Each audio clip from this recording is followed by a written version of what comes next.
Hello, and welcome to What's the Story, a short podcast from Light Reading exploring the biggest topics impacting the telecom industry, where we dive into one main story to tell you the latest news, why it matters, and what to expect next. I'm Nicole Ferraro, an editor at Light Reading, and I'm here with my lovely colleague, Mike Dano. Say hello. Hello. There you go. Good job. So today we're going to be discussing Mike's recent reporting on FCC Chairman Brendan Carr's planned investigation into EchoStar's nationwide 5G network buildout, including the technical and political issues at play and the broader implications here. So Mike, you've been doing some excellent reporting on this topic. It's been great to read your stuff. So to start off, this is a big topic, a big story, but let's start with the backstory. When did Chairman Carr announce his investigation? What are they investigating? What reason did the FCC give for this investigation? And if you could add just a bit of detail about what they're investigating, the EchoStar network, and a bit of backstory on that, that would be helpful as well. Yeah. Set aside an hour. It's a long story. Listen, I have theater tickets at 7 Eastern, Okay, so you've got 4 hours. Right. I will make it quick. Okay. Maybe 4 hours. Yeah. No. I mean, basically, yes. The new FCC chairman, Brendan Carr, said he's going to investigate EchoStar. And EchoStar is the company that, through a long series of complex transactions, now owns the Boost Mobile 5G Open RAN nationwide network. The network that Dish Network built over the past 5 years. The network that billionaire Charlie Ergen has been sort of carefully watering and feeding for 2 decades now. Mm-hmm. So that's a sort of long history. But basically, Chairman Carr, he's the new FCC chairman. He's been there about 6 months now, and he has launched investigations into a couple of different things, and the newest one is into EchoStar's 5G build out. And so he's really looking at 3 different but kind of related things. The first is EchoStar's use of what we'll call its 2 gigahertz spectrum. It's AWS4, and it's MSS spectrum, but broadly we'll just call it 2 gigahertz. So he's going to look at the usage of that particular spectrum band, which is an important part of this whole thing. The second thing he's going to look at the overall, or the whether EchoStar has hit its required build out obligations. So EchoStar is required to build 5G over the entire country as part of its deal with the DOJ in 2019, a deal that paved the way for T-Mobile to acquire Sprint. Because T-Mobile was acquiring Sprint, taking out one of the big nationwide wireless providers, the DOJ thought, hey, we'll position Dish, at that time, EchoStar now, we'll position EchoStar to replace Sprint as the 4th nationwide wireless network operator. And they set up specific requirements for EchoStar to meet as it was building its network. So I think it was in 2022, it had some requirements that it had to meet, like minor requirements, cover 20% of the population. In 2023, so in 2022, it had those requirements. 2023, it had some additional requirements, 50% of the population, whatever it was. I can't remember all the exact build out requirements, but basically over the past couple of years, EchoStar has faced these build out requirements. You have to expand your network to X% of the population. And so Chairman Carr, Brendan Carr of the FCC, is going to look at whether EchoStar has been meeting those requirements, and it still has additional requirements in the future. And then the third thing is that under the previous FCC, the Biden administration FCC, where Chairman Carr was a commissioner, not a chairman. He was still in the FCC. He was one of the 5 people on the FCC commission, but he was not the chairman. Anyway, under the Biden administration, they gave EchoStar a waiver because EchoStar said it needed more time to meet its 5G network build-out requirements, and so the FCC gave it to EchoStar. And so Chairman Carr wants to look at the process by which EchoStar obtained that waiver, because it was done during the Biden administration, and everything that Biden did has to be looked at with a fine-tooth comb, as you know. Thank you. Okay, got it. So So, it sounds sort of innocuous on its face that the chairman of the FCC would want to double check that they're meeting their build out requirements, right? But there's a bit more going on here. So, your reporting also gets into some of the other issues that may be at play, including the possibility that this investigation may be politically motivated. I'm just going to quote one of your pieces. You note that that's because it's very possible that Carr is simply doing the bidding of Elon Musk, the world's richest person and one of President Trump's biggest financial backers. Musk wants Carr to take 2 gigahertz MSS spectrum away from EchoStar and give it to Musk's SpaceX. So tell us a bit more about that side of things. What's going on here? And what are the broader implications of these actions that the FCC is taking, both for Dish and EchoStar, Dish EchoStar, EchoStar Dish, and the wireless industry at large? Yeah. Yeah. I mean, yeah. So I wrote maybe a week or so ago, 2 weeks ago, I wrote a column that was called Carr's Investigation into Ergen. Charlie Ergen is the guy who runs Dish Network, EchoStar. He's the billionaire who does that. Anyway, Yeah. the headline of the article was Carr's Investigation into Ergen looks gross. Yep. And I actually worked on that for a long time because I wanted to be very careful in my criticism of what's going on here.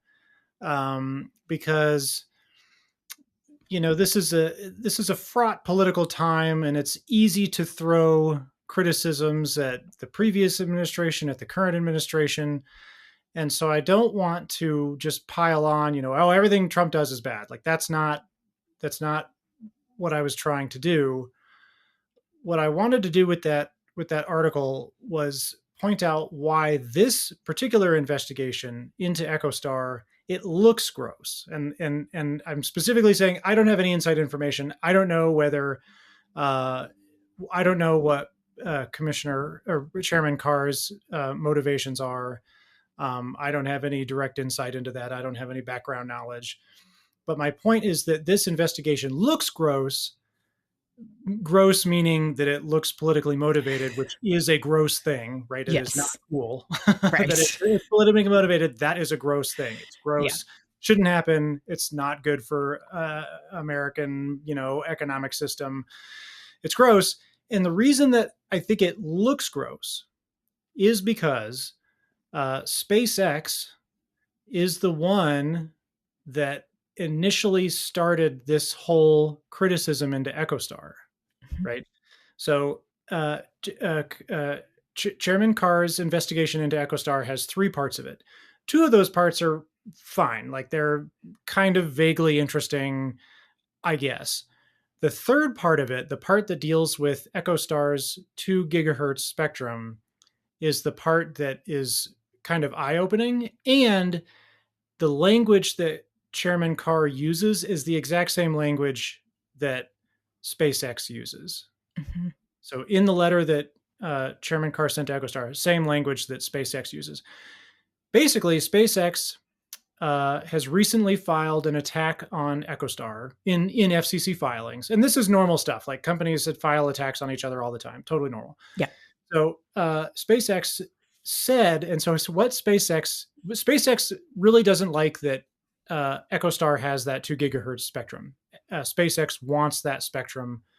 They want the FCC to take that spectrum away from EchoStar and give it to SpaceX, right? Their argument is that, hey, EchoStar is not using the spectrum. The reason that they say that is because they used one of the SpaceX satellites. They literally turned it around and pointed it at EchoStar's network and then recorded the transmissions that came out of that network and tried to evaluate whether those transmissions were at the right power levels, at the expected power levels. And what SpaceX found was that EchoStar's network on the ground, its 5G, its Open RAN 5G network on the ground, was broadcasting inside of its 2 gigahertz spectrum at between 1% and 3% of what it expected to see, what SpaceX said was that it expected to see. So SpaceX's conclusion is that EchoStar is not using that spectrum because it turned its satellite around and looked at the at the EchoStar network. The Boost, and EchoStar calls it the Boost Mobile. So if you go to Boost Mobile, you can sign up for their network. That's the brand name that they're going to market with. So the Boost Mobile network is broadcasting at basically 1% of where it should be. So SpaceX's conclusion is that it's not using that spectrum. Therefore, the FCC should take it away from EchoStar. So that's kind of the really blockbuster. That's the blockbuster conclusion that SpaceX has reached, and that's the blockbuster element within the FCC's investigation into EchoStar, is that, hey, you're not using the spectrum, we're going to take it away from you. And that's a really big deal for any company. The problem with all this is that this is not how anyone determines wireless network usage. So when EchoStar agreed to replace Sprint, when Dish Network agreed to replace Sprint as the fourth nationwide wireless provider, they said, yes, you can check our network build out. We'll do it. We'll show it to you we'll do a bunch of drive tests and we'll send you the results FCC. So EchoStar has been doing that. They've been conducting drive tests of their network. EchoStar has, of its Boost Mobile Open RAN 5G network on the ground. They've been doing drive tests. They've been filing that drive test data with the FCC. The actual results of the tests are redacted, but the FCC is getting them. Okay. That is how it's supposed to be done. Yeah. Under the terms of the DOJ consent decree in 2019. So EchoStar is doing what it's supposed to be doing. And here's the other thing. When the FCC has received these drive test results, they're like, cool, check mark, you're good. Right? So the whole process, the agreed upon process, has been working as laid out in 2019. Now we have a completely different mechanism to track and register the progress of the build out, which no one agreed on, and is now the basis for this FCC investigation. And of course, SpaceX is owned by Elon Musk, the world's richest person, and also a major backer of President Trump. Now here's the real. Okay, so I hang with me here. Let's do it. Go ahead. So okay. Also, none of this is bad, right? Like, companies can do research. They can bring that research to the FCC. They can make criticisms about other companies. Again, so far, all I've described, none of that is abnormal. Here's the problem: is that Chairman Carr has been launching other investigations into other companies on other topics that are very politically motivated, obviously politically motivated. Chairman Carr has put, you're familiar with DEI, it's diversity, equity, and inclusion, and Trump doesn't like DEI. He thinks it's woke nonsense. That's a perfectly reasonable argument. You can have a reasonable argument. Both sides have reasonable arguments on that, I think. I'm going to breeze over that because I don't want to get into DEI here. Don't worry. I'm not taking you down that road. Okay, Go ahead. Yeah. It's whatever. So the DEI is a thing. Trump is against it. Other people are for it. Whatever. The problem here is that Carr has made DEI a primary reason for blocking or approving mergers. Yeah. So T-Mobile said it would get rid of its DEI program. The FCC approved its merger. Verizon said it would get rid of its DEI program.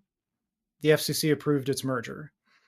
So the problem with that is that the optics of that look really bad, because what it looks like is Trump cares about DEI, therefore big corporate mergers are not getting approved. Yeah. Which, you can argue about the merits of DEI, but that should not be the linchpin by which major corporate purchases and acquisitions are evaluated. That's just dumb. Yeah. Right? That's gross.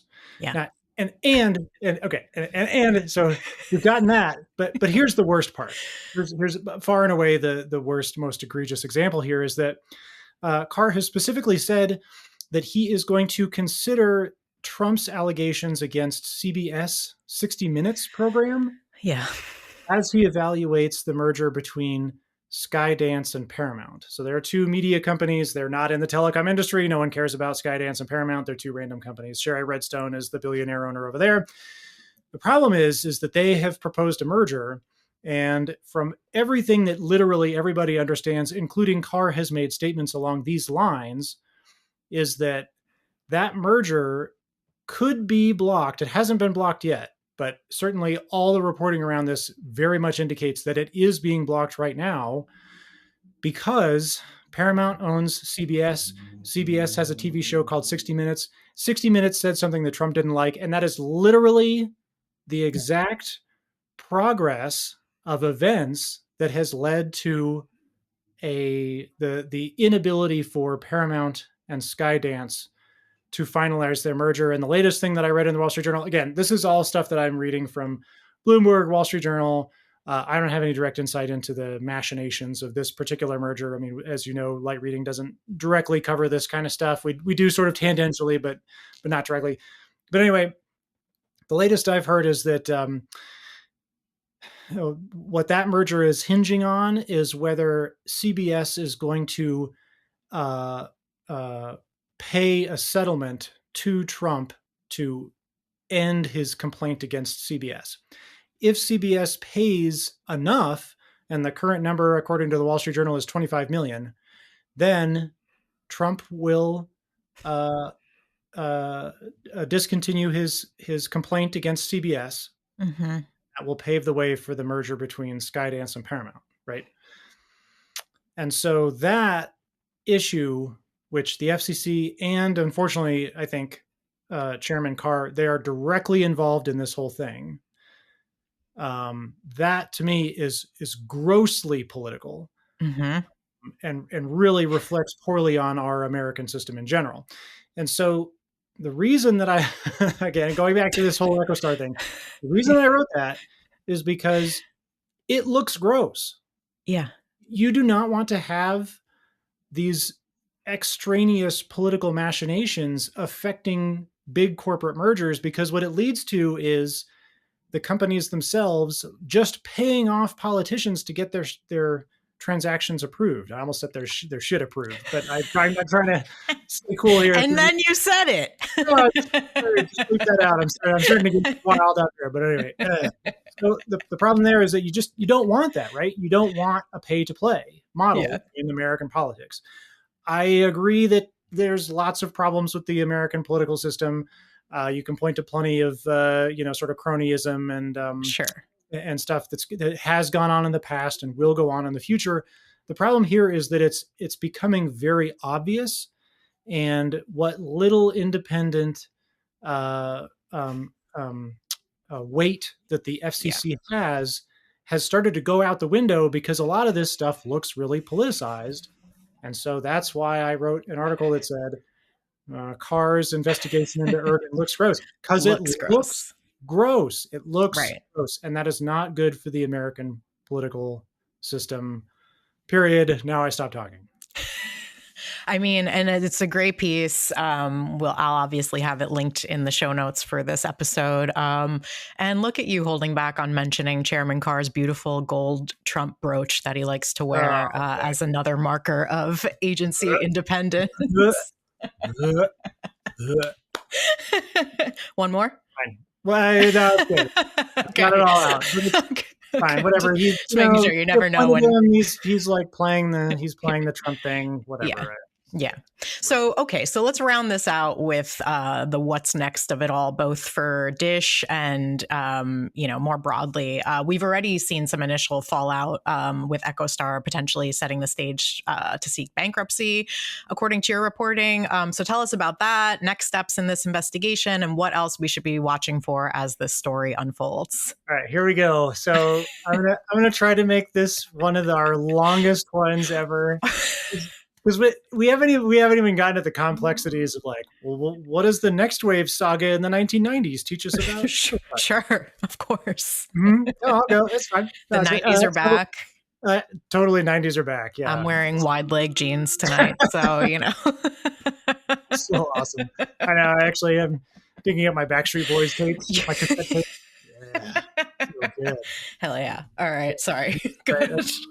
Actually, it's my Use Your Illusions 1 and 2 by Guns N' Roses. That's what it is. Okay, so all right. So the latest, and this is the latest as of sort of early June, and things could change as events transpire and whatnot. But where we are right now in early June is that Um, so the problem is that now the FCC has launched this investigation into EchoStar. So what does EchoStar do? Right? That's the question. Yeah. Now, as probably everybody knows, dude, EchoStar has a very difficult road ahead of it. They have struggled for years. They will continue to struggle for years. There's no, as far as I can tell, there's no real light at the end of the tunnel for EchoStar. They have a bunch of really bad options ahead of them. And so what do they do? And so, Charlie Ergen, the guy over there who's been running that company since the 80s, he's a smart guy. And boy, that guy, he knows how to play the system. He has before and he'll do it again. And, like I said, I mean, to his credit, over the past 25 years, he's been collecting spectrum licenses with the goal of building a network. And that agreement, that 2019 agreement with the DOJ, that required him to build a nationwide wireless network. And to his credit, he did it. I mean, by all accounts, EchoStar has a nationwide 5G Open RAN network. There's plenty of criticism that you can put against that network. But as far as I can tell, they did it. And that is really quite remarkable. I mean, to build a whole nationwide wireless network with, less than, it's like $6 billion, something like that. It's not much. Yeah. But they still did it. And there it is. So like props to him. So, but now his problem is like, what do I do now? And the other thing is, EchoStar has very little money. They are not gaining as many customers as they need to. Their prospects are really quite dim, and they're facing increasing competition from everyone from Comcast to T-Mobile to Verizon. Like it's rough out there for EchoStar, and now they're facing this FCC investigation, which feels politically motivated. And again, like the whole thing was, hey, EchoStar, build a 5G network, and they did. They did do that. And now here comes the FCC. Well, actually, we basically don't like you, and we're going to take your licenses away because of SpaceX said something that we thought was cool. The whole thing is just right. Okay, and here's one before I get into the EchoStar call. I want to give then the bankruptcy thing. I want to give you one thing going back to so imagine if Charlie Ergen was a repeat customer at Mar-a-Lago. Mm-hmm. Or imagine if Charlie Ergen was the guy who bought all the Trump cryptocurrency. Yeah. Would he be facing these kinds of FCC investigations? And I would bet no. That's also my bet. Yeah. That if Ergen was a well-known MAGA supporter, I do not think he would be facing this kind of challenge. And that I think is the problem here. Yeah. And so what does Charlie Ergen do, right? So like you said, he's basically he's worried about bankruptcy. Now, is EchoStar really facing bankruptcy? Not right now. Actually, at the end of last year and the beginning of this year, EchoStar went through a number of extremely complex financial transactions that, thank goodness, our respective colleague, Jeff Baumgartner, covered in detail. Because it was so complex, I was like, I don't know what's happening. I cannot understand this at all.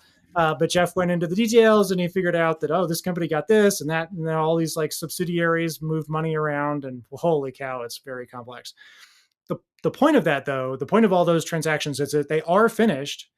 EchoStar did face bankruptcy, but because of those transactions, now it does not face immediate bankruptcy anymore. Okay.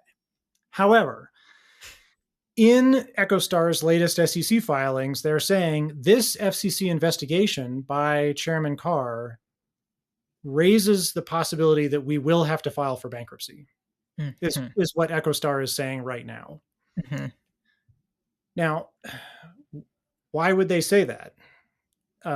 Is it true? It's probably true. I mean, you could probably argue that there's enough going on here that bankruptcy is a possibility. They haven't said that we're going to file for bankruptcy. They've just sort of they've just said we're not making our interest payments, that leads you on to bankruptcy. Yeah. So the question is, why would Charlie Ergen say that? Why would he start hinting about bankruptcy? In bankruptcy, the FCC is not allowed to take your spectrum licenses. Okay. Right? Because you file for bankruptcy. You're protected from your creditors. Yeah. Right? That's what bankruptcy is. And so That's why Charlie Ergen is starting to hint at bankruptcy. He's not said it. He's just saying we're not making our interest payments. But he's basically saying like, look, if you continue with this stuff, we're going to have no reason, no recourse but to file for bankruptcy. And in bankruptcy, you can't get at us, Right. FCC and Commissioner Carr. Yeah. Now, is that true? Is that a reasonable strategy by Charlie Ergen? That's another question, right? Right. Like, can you just force yourselves into Yeah, bankruptcy? can you just like I don't know if you've ever seen the TV show The Office. I declare bankruptcy. It's the character is he just yells it. He think that's how you do it, is that you just yell, you declare it. I declare it. Yeah. Which is not how bankruptcy works. Right? It kind of is, but anyway, so is that a good strategy? And so the latest on this, the last thing I'll have to say about it is the latest on this is that, you and I both follow the financial analysts at New Street Research. New Street. Sorry, that was just a little shout out. Dude, they're smart guys. And the good thing about them is that they write it in very simple language that I can understand. Yeah. So helpful. So helpful. This stuff gets so complicated. Anyway, their takeaway was that actually bankruptcy may not protect them from an FCC investigation. Okay. I mentioned Next Wave. I'll briefly mention Next Wave. Next Wave is a story that just Google it. It happened a long time ago. It was basically a company called Next Wave bought a bunch of spectrum and then went into bankruptcy, and the FCC took their spectrum licenses away. And then finally it went to the Supreme Court. Supreme Court said, actually, you can't take spectrum licenses away in bankruptcy. That's not how it works, FCC. Okay. But so it's like, oh, is EchoStar going to pull a Next Wave? That's the question. Right. And the New Street guys said, actually, probably not. Like that's the FCC will still have purview over FCC inside and outside of bankruptcy. Can they take their license away? Maybe not, but like an FCC investigation is still an FCC investigation, and they still sort of control that whole thing, whether or not a company is in bankruptcy. So while a bankruptcy filing may help in some respect, it's not it's not like they're going to hide inside of a bankruptcy bunker and be completely protected from the FCC permanently and, forever. So that's not quite what. So anyway, that's what the New Street guys are saying is bankruptcy is maybe a good idea, not quite the sort of final thing here. But, really, if you look at the EchoStar filing, like the filing that they made sort of arguing against the FCC's investigation, I think really does get to the sort of the heart of the matter, which and their argument was like, look, like FCC, you wanted us to build a 5G network. You wanted us to do it with we did it with Open RAN, and by doing so, we sort of achieved some FCC objectives. We are the fourth nationwide wireless. Like we basically did all the stuff that you wanted us to do, and we did it with a bunch of American suppliers. Like we're doing it in the way that it not only meets your objectives, it's doing it in the way that meets a lot of the principles of sort of the U.S. government in general, which is use American suppliers, contribute to the U.S. economy, hire more people. Like Dish has done all of those things. Now, did it do it exactly? Did it dot all the T's and cross all the I's? I don't know. Probably not. Probably not, just like every other company. Who does? Right. And the argument that EchoStar is a spectrum hoarder, like there's that argument has been around forever. That is not a new argument. Everybody's made that argument, and it has some validity. Like they've been sitting on these spectrum licenses for a long time. Are they really using them to their full and complete extent? Maybe. I mean, here's what I'll say about that too: is that so if you were to look at a wireless network and judge it by its like whether the broadcast is turned up or down, you could do that. But what about at night? Like no one's using it. Maybe they just literally, like I'm not making this up. Maybe they just turn down the network at night because no one's using it so that they can save on electricity. Like that was a perfectly reasonable strategy and one that other carriers are really looking at. So maybe that's why EchoStars, when SpaceX looked at the EchoStar network and found that it was turned way down, maybe that's what they were doing. They were just turning it down to save energy. I don't know. Anyway, point is that like Dish did a lot. The stuff that Dish has done is really quite impressive. And instead of facing an FCC investigation, they should probably be sort of winning awards for sort of reaching a lot of these objectives that were put in front of that, facing some serious obstacles, including building a network during COVID. I mean, so I talked to the guy who was in charge of building the network, Dave Mayo, and he had to do everything over Zoom. Like Right. he built a nationwide wireless network and interviewed all the job candidates and basically did everything over Zoom because it was in the height of COVID. It was like Yeah. the circa 2020. Like that's when they started building the network. Yeah. So Wow. it's just and so now here 5 years later is to face an investigation just feels like a real slap in the face for all the work that EchoStar did put into it. Now again, I think complaints against EchoStar very reasonable. I'm sure that they did not cross all their T's and dot all their I's. But in terms of meeting sort of the principles, behind a lot of the stuff that the FCC wants, which is American suppliers, American economy, increasing competition in the wireless industry. Certainly, Boost is doing that. They gained 80,000 customers in the month of April. Is one of their new things, which is a big Wow. deal. That's actually quite surprising considering Yeah. there's so much competition right now. Yeah. So yeah. Okay. So just really quickly then, what do you think the next thing is that's going to happen here? Because it feels like the bankruptcy threat was almost, an effort to get Chairman Carr to back down maybe, or what's the next thing here? Yeah. I mean, it's hard to say. Okay. Will the FCC back off? I don't think so. No. I don't. That's just not how it goes. Will the FCC conduct an investigation and find no real wrongdoing? That's possible. Right. And I actually don't think. I mean, it's it's it's not a terrible thing if the FCC is investigating companies for wrongdoing, right? Like you kind of want government agencies to keep an eye on things and have a level playing field and make sure everybody's doing what they're saying they're doing. Yeah. Not terrible. Yeah. But given the context of everything else you have added during Kind of this looks conversation. yeah, there's lots of and I put in that article like there's a lot if they needed to check and see make everyone's doing what they ought to be doing, like they've got a Yeah. lot of other things that they should be looking at right now. EchoStar is Indeed. probably not at the top of the list of like, hey, are you doing what you're supposed to be doing? That I don't think EchoStar is at the top of that list, and we could go on about the things that we think people should be looking at, and FCC should be investigating, but that's a whole other thing. But yeah. So I don't think the FCC will back off. Maybe they won't find anything investigation. Maybe they'll sort of quietly close it 2 years from now. Mm. They may go after EchoStar. EchoStar may file for bankruptcy. That would just honestly, I think that would just accelerate the inevitable outcome of EchoStar anyway. I don't think that EchoStar finances are not great. Okay. Their customer growth is not great, and their prospects for growth in the market are really not great. And my personal thought is that I thought the end game for EchoStar was that Charter or Comcast would buy their network, their wireless network, their 5G network. That was my assumption.